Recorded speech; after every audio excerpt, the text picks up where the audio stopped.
everybody, welcome to the new week. I'm Jeremy Cordeaux, Peter Clayton's behind the camera. Whole new week ahead of us.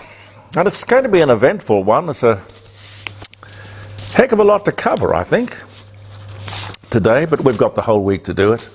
We produce a different broadcast, one for Facebook, and the same one goes out as a podcast.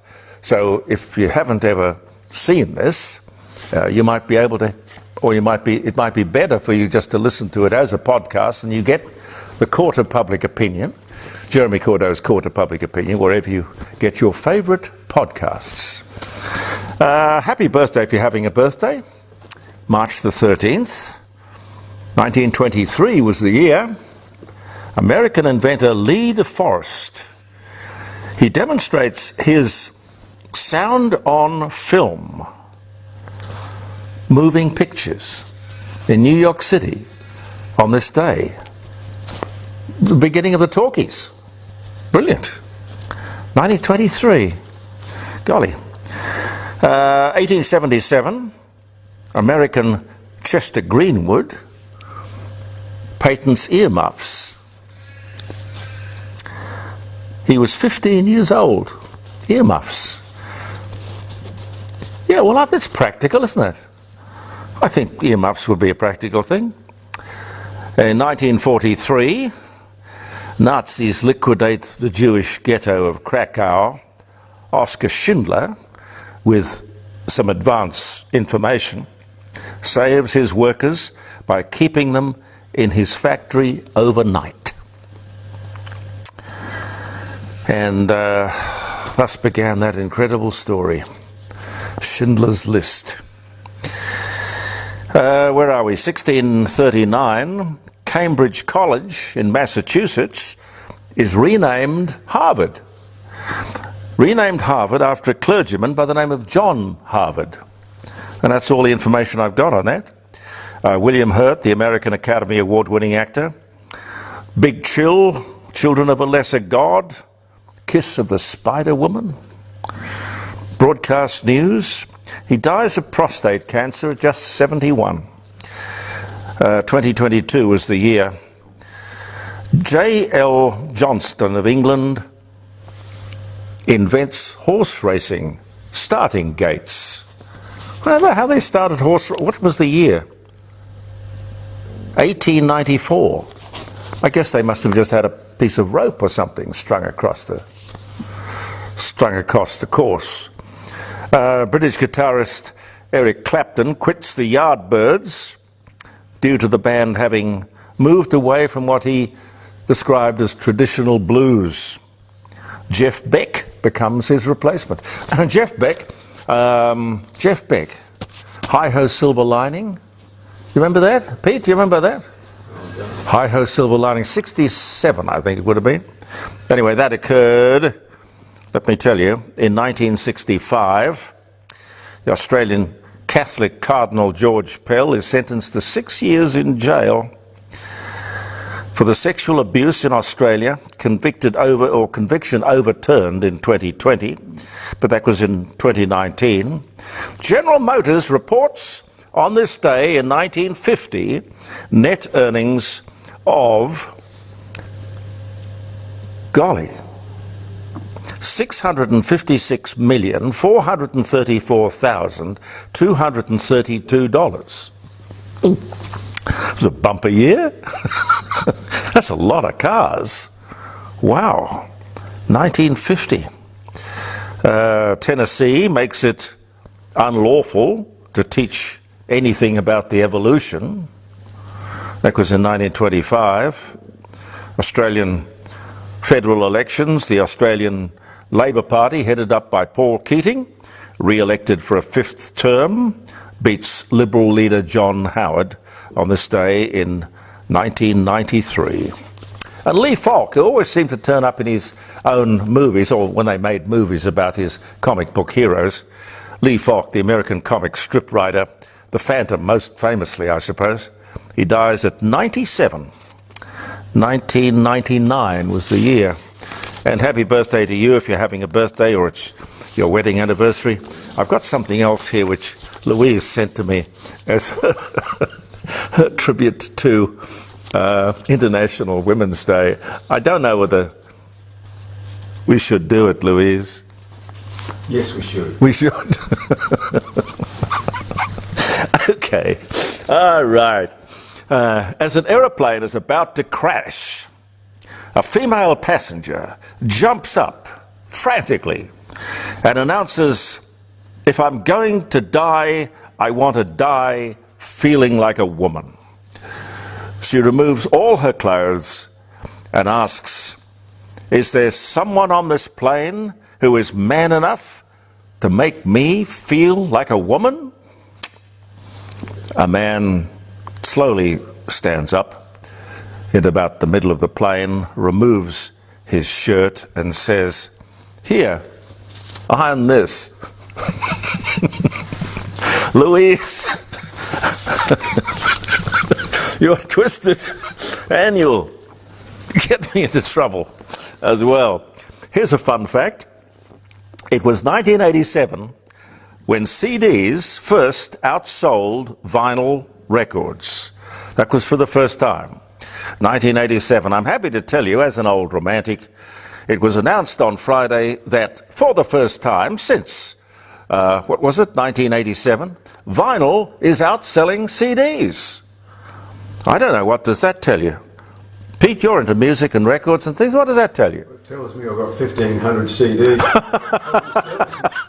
Oh, yeah, but it also tells me that, when I go into Scammell's and I see record players, not even necessarily old-time record players, but just record players out of the 60s, 70s and 80s, selling for $5. I guess they're going to be $105 soon. I don't know if anyone still makes record players and turntables and pickups and stylists and things like that. I don't know. The world's oldest woman has died at the age of 128. That's amazing, 128. Just after saying, she died right after saying, "What's the point of being alive? I just sit here doing nothing." There are people who are 25 years old who have asked the same question. In their case, it is sad, but not in mine. And then she died. And it's all ridgy-dig, her age, I mean. It's been documented. She was born on the 11th of May in 1894, one of 12 children, never went to school, could not read or write. Wow. She had 7 children and 50 grandchildren, survived World War I, World War II, the Wright brothers' first flight, and the Russian Revolution. Wow. Wow, wow. Just to think of it is amazing. I don't know whether it was a stunt or not, but in the county court in Victoria the other day, you would have heard about this. A woman carrying a baby enters the courtroom, sits in the corner, and proceeds to breastfeed her baby. The judge stops the hearing and asks her to leave. Now, I personally think it's a storm in a teacup, but great controversy. Lots of interviews about breastfeeding, the Breastfeeding Association of Australia, then they would get in the Bar Association of Victoria. All I can think of is it must have been a fairly quiet news day. But seriously, I don't know what you think. I'd like to know what you think. When we get hooked up to a telephone, you'll be able to tell me. But the judge is entitled to do what he likes in his own court. I think they've got total discrimination, haven't they? Every right to discriminate if he wants to. If he thinks the woman is a distraction or pulling a stunt, he's got every right to ask her to leave. I remember a couple of cases where women have started breastfeeding their babies in Parliament and they've been asked to leave. Breastfeeding is pretty much accepted absolutely everywhere, of course.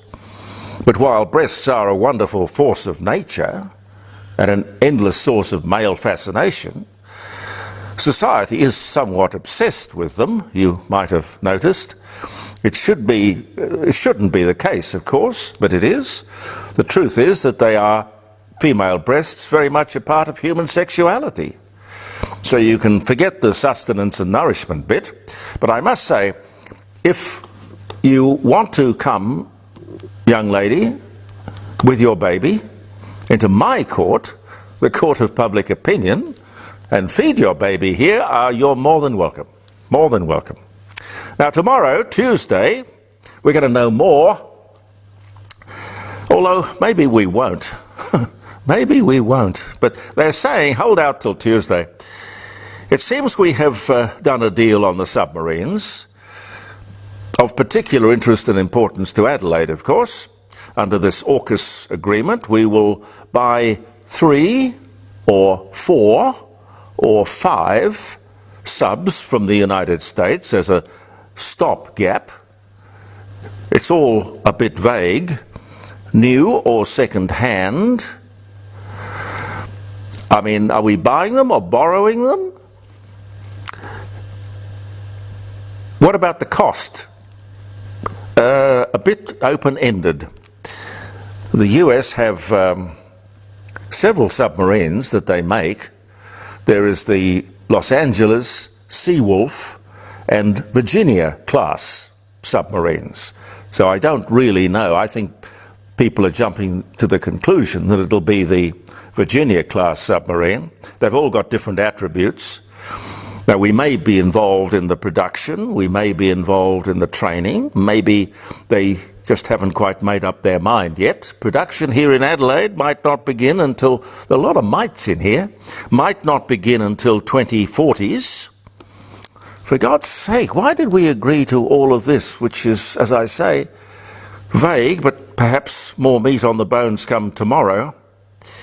My problem with submarines is, I know we have got an enormous coastline to protect, I understand that, but of the present 6 Collins-class submarines, there is only 1 that is operational, and for one reason, and that is we don't have enough people to crew them. I don't think that gets a lot of publicity. We had the same problem with the Oberon-class subs, as you might remember. I don't know why, but we just seem to have not a lot of people who want to sign up to be submariners. We really should think about that before we sign up to the kind of multi-billion-dollar expenditure that they're talking about. It's not a deal breaker, but it's certainly worth considering, just making the whole thing a little bit more clear.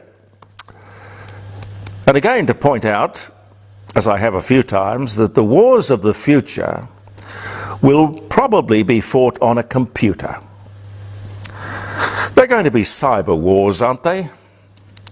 Remote control, basically run by artificial intelligence, and the destruction of a country will be quite remote. Anyway, we've got to be careful, because if these things aren't going to be delivered until God knows when, over what period of time, the obsolescence factor has got to be taken into consideration. Coming up at the end of the month, South Australia is going to try and pass a law for a local Aboriginal voice to state parliament. Now, I can't tell you how much against this kind of apartheid I am. I really am. It's apartheid, and we shouldn't have any part of that in South Australia or Australia. Generally, there is one democratic rule for all Australians. Aboriginals, white people, whatever. Immigrants, all sorts of different people will have a different point of view, and points of view will differ from time to time. But everyone has the same democratic right that we all have. That's the ability to join a party, stand for a party, maybe start a party. I don't know. We can do precisely what we like under the present arrangements.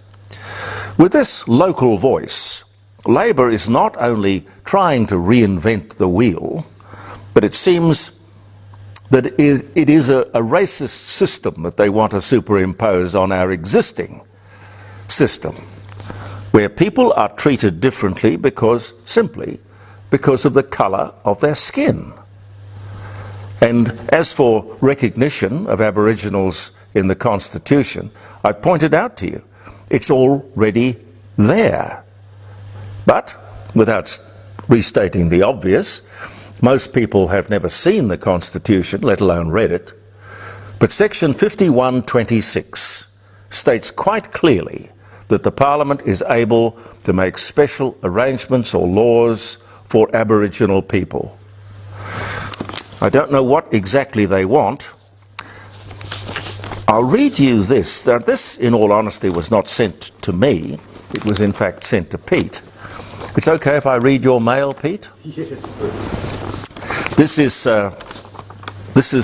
the work of, or the words of Jacinta Price, the politician. And she says here, "Dear Peter, here's a simple truth, one that every Australian knows in his or her heart. If we want to make a difference in the lives of our most marginalised, we have to begin by putting a stop to treating Aboriginal Australians differently." This is what I wrote in the Australian over the weekend. This would have been, what weekend, last weekend? Yes, I think so, yes. I didn't get the Australian. I'd like to read her whole article. This is what I wrote in the Australian on the weekend, and the response from Aussies has been overwhelming. The message is loud and clear to anyone who wants to listen. You and I do not want a nation where one group of people is constitutionally separated from the rest of society based on the colour of their skin. Jacinta, absolutely right. Absolutely right. It hasn't worked out so far, has it? She writes. For decades, governments and activists have treated Indigenous Australians as though we are hopelessly broken and less than everyone else. Billions of dollars of investment has been wasted on the ideological premise that Aboriginal Australians have disadvantage written into their racial heritage. And now they want to overhaul our Constitution to enshrine that broken system in the heart of our democracy forever. It's just constitutionally enshrining division and defeat. Have a look at the activists and the politicians campaigning loudest for this divisive voice. Those same people who are now arguing that Aboriginal are. Not only that, taxpayers have poured billions of dollars into their failed ideas. In fact, 4 very senior Aboriginal politicians, I will mention the Minister for Indigenous Affairs, Linda Burney, Labor Senators McCarthy and Patrick Dodson, have more than 65 years of collective experience within the state, territory and federal parliaments. And now they want their failure actually written into the Constitution. No way, says Jacinta Price. The truth is that these loud, powerful voices are all the evidence you need that any human who can gain an education can take advantage of what our nation has to offer. Despite what they tell you, success has little to do with race. It has everything to do with treating Aboriginal people no differently to anyone else. Constitutionally enshrining the very voices that have perpetuated the ideological notion that Aboriginal Australians are inherently disadvantaged is constitutionally enshrining failure. Yours sincerely, and in unity, Jacinta Price, Australian Parliament. It's a very good letter, Pete. She's Aboriginal. She is Aboriginal. Very, very good letter. You should keep that. I'll get a copy of it because I think people might want to have another look at that. But if she has written like that in the Australian, the Weekend Australian, of going back 2 weekends, it'd be worthwhile getting a back issue, I would think. So when that referendum comes up, we will be able to vote with enough knowledge in our heads and our hearts to do the right thing. Thank you for viewing the Court of Public Opinion, ladies and gentlemen. We'll see you tomorrow. I'm Jeremy Cordeaux. Peter Clayton will be with us, and I hope you will be too. Believe in yourself, and goodbye for now.